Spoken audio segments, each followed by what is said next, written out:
நம்பிக்கை நண்பர்களே, இந்த காணொளியானது பிப்ரவரி 2ஆம் நாள், அதாவது கிறிஸ்து பிறப்பினை அடுத்து 40வது நாள் கொண்டாடப்படும் காணிக்கை அன்னை திருவிழாவானது மத்திய காலத்தில் மேற்கு ஐரோப்பிய நாடுகளில் எவ்வாறு தங்களுடைய கலாச்சாரத்துடன் இணைந்து வசந்த காலத்திற்கான ஒரு நம்பிக்கையை மக்களுக்கு கொடுத்தது என்பதை குறித்து காட்டும் ஒரு காணொளியாக அமைந்துள்ளது.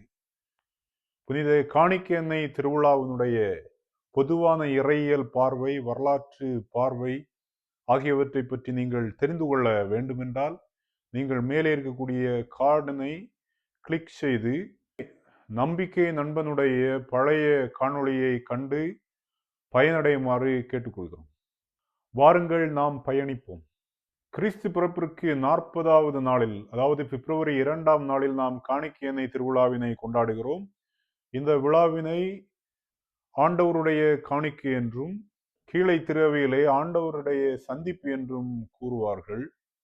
அதுபோல நெதர்லாந்து நாட்டில் இதனை மரியா லிக்ஸ்மிஸ் என்று கூறுவார்கள். அதாவது மேரியினுடைய கேண்டில் மாஸ் என்று அர்த்தம், அல்லது மெழுகுதிரி திருப்பலி என்று நாம் தமிழிலே எடுத்துக் கொள்ளலாம். பிப்ரவரி 2ஆம் தேதி அதனை ஒட்டிய நாட்களை நாம் பார்க்கும் பொழுது அது ஒரு குளிர்காலம்.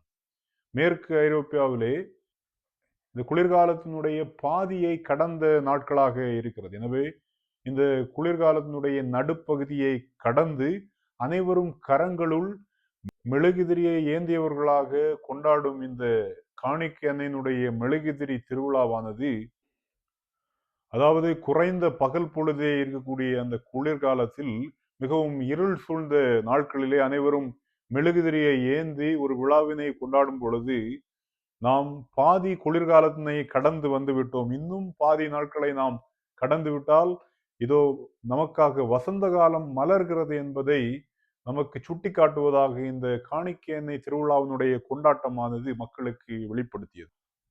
மேலும் இதனை நாம் உற்று கவனித்தோம் என்றால், தவக்காலம் துவங்குவதற்கு முன்பு இறைமக்கள் அனைவரும் இணைந்து கொண்டாடக்கூடிய ஒரு மகிழ்ச்சியான திருவிழாவாக இருக்கிறது. எனவே தவக்காலத்திற்கு முன்பு நாம் இணைந்து மகிழ்ந்திருக்கக்கூடிய ஒரு காரணமாக இந்த காணிக்கை அன்னை திருவிழாவானது அமைந்திருக்கிறது.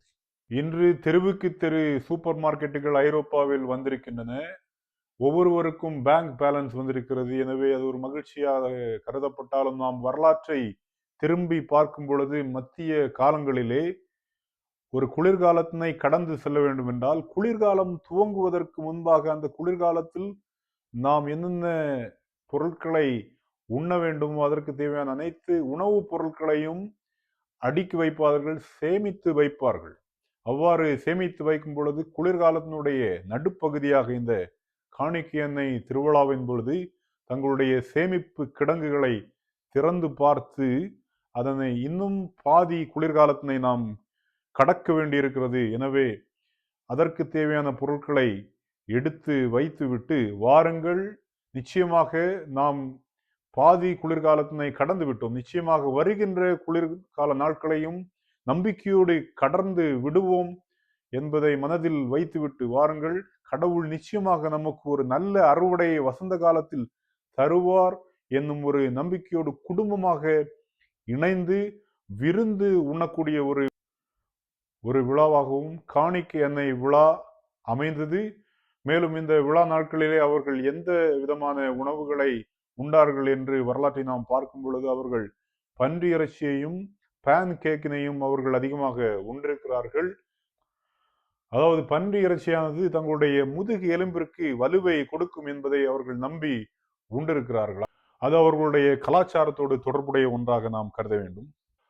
அதைவிட இங்கு முக்கியமாக ஒன்றாக நடுநிலை பெறுவது என்னவென்றால், இவ்வாறு நாம் காணிக்கை அன்னை பெருவிழாவினை அனைவரும் இணைந்து கொண்டாடும் பொழுது வரவிருக்கின்ற வசந்த காலத்திலே நிச்சயமாக ஆண்டவர் நமக்கு ஒரு பெரிய ஒரு அறுவடையை தருவார் என்னும் ஒரு எதிர்பார்ப்பு தான் அங்கு மக்கள் மத்தியிலே அதிகமாக காணப்பட்டது.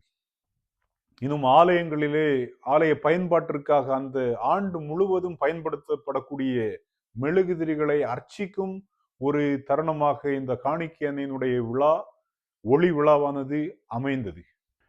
எனவே நம்பிக்கை நண்பர்களே, குறைவான பகல் பொழுதினை கொண்ட இந்த குளிர்காலத்தினுடைய நடுப்பகுதியிலே நம்பிக்கையின் ஒளியை கரங்களில் ஏற்றி ஆண்டவர் நிச்சயமாக நமக்கு ஒரு நல்ல வசந்த காலத்தினையும் நல்ல ஒரு அறுவடையையும் தருவார் என்னும் ஒரு நம்பிக்கையோடு நம்மை ஒளியை நோக்கி அழைத்து செல்லும் ஒரு விழாவாக இந்த காணிக்கை எண்ணெய் விழா மத்திய கால ஐரோப்பாவிலே கொண்டாடப்பட்டது என்பதை நாம் குறித்து காணும் பொழுது, அந்த காணிக்கை அன்னையினுடைய பரிந்துரையானது இந்த ஆண்டு முழுவதும் நம்முடன் பயணிப்பதாக.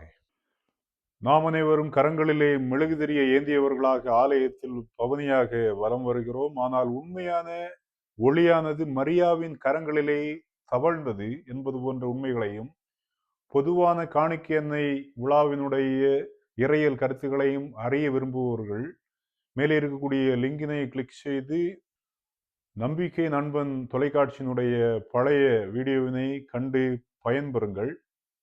இயேசு முதலில் பாலகனாக ஆலயம் வந்திருக்கிறார். அவரை காண்பதற்காக கரங்களில் ஒளியினை ஏந்தியவர்களாக நாம் பவனியில் பங்கெடுப்போம்.